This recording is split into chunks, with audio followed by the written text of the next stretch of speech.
things he's done. What I'm talking about is I believe right now we need our leaders speaking a language that is bringing us together as Americans and not keeping us focused just as the Black Americans or the Hispanic Americans or the Asian Americans. I really think right now we need our leaders, Hillary Clinton and continuously Donald Trump, to continuously stop focusing on those colors and issues that are perplexing just to certain ethnic groups and begin to deal with issues that are dealing with all Americans. But Congressman Cleaver, your response. This great country we are in. Congressman Cleaver. Reverend, the problem is that you're $1 million, 47.5. Gary Kay. Look, she has to raise $1 billion.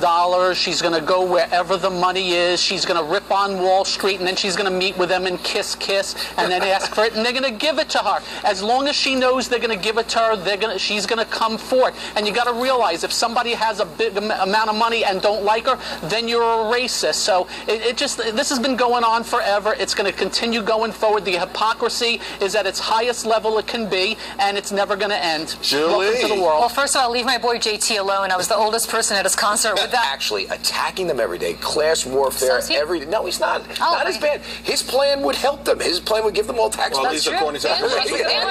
And she said she's going to overturn Citizens United, so she's actually talking about specific policies. Interestingly, I went to her website to see what she was going to do about campaign finance reform. She said she's, and this is simple, the left rips the rich on a daily basis, that if you're poor, it's because others are rich and they are keeping you down, yet that they jump to the rich every single day for their money. That's where the hypocrisy is, that's where it lies, and that's where it's going to continue to be going forward. It's been there for a long time. All right, guys, thank you very much. Talk about a hard pill to swallow. Some states just announcing digits. Think your health care plan is immune? Someone here says, think again.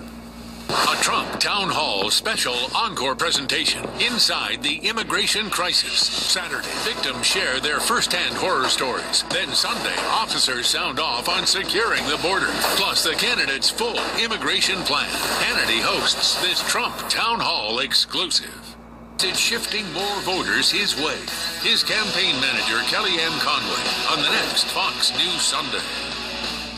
It's the Joseph A. announcing new Obamacare rates for the next year, and the price hikes might make you feel a little sick. Premiums soaring by double digits in some states and jumping more than 60% in Tennessee. And Gary says it's going to get worse, and we'll all have to pay even if you have a private plan. No one's safe, Gary? No one. Private plans are going to end up matching the price hikes that the government has forced up.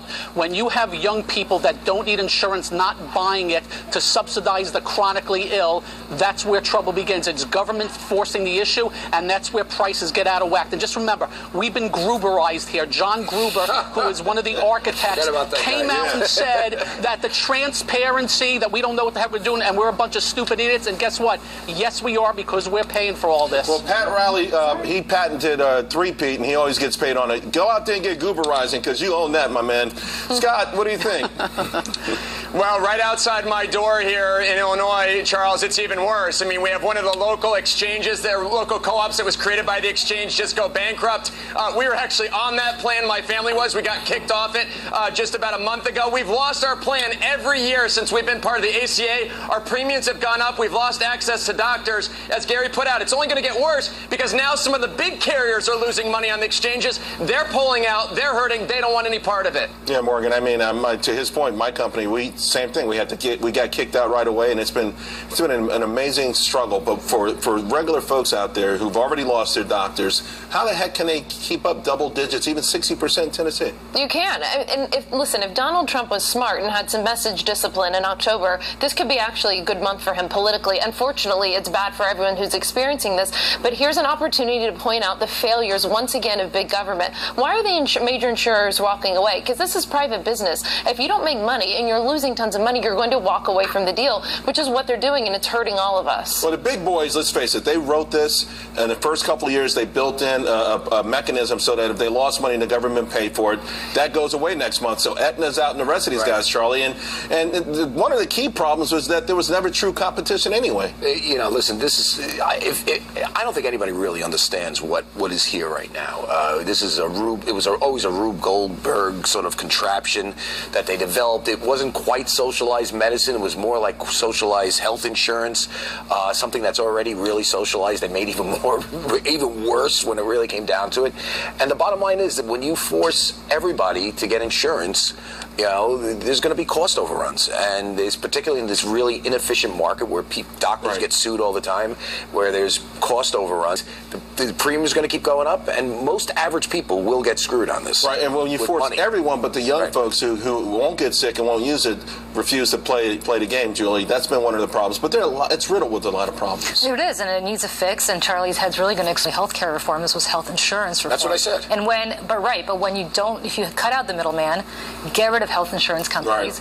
Make a public option the way all of us wanted in the first. Some of us wanted in the first. Some of us. Those of us with the brain wanted in the first place. That's what happened. I'm sorry, Gary, but I want to give my thanks to Morgan, Julie, and Charlie up next.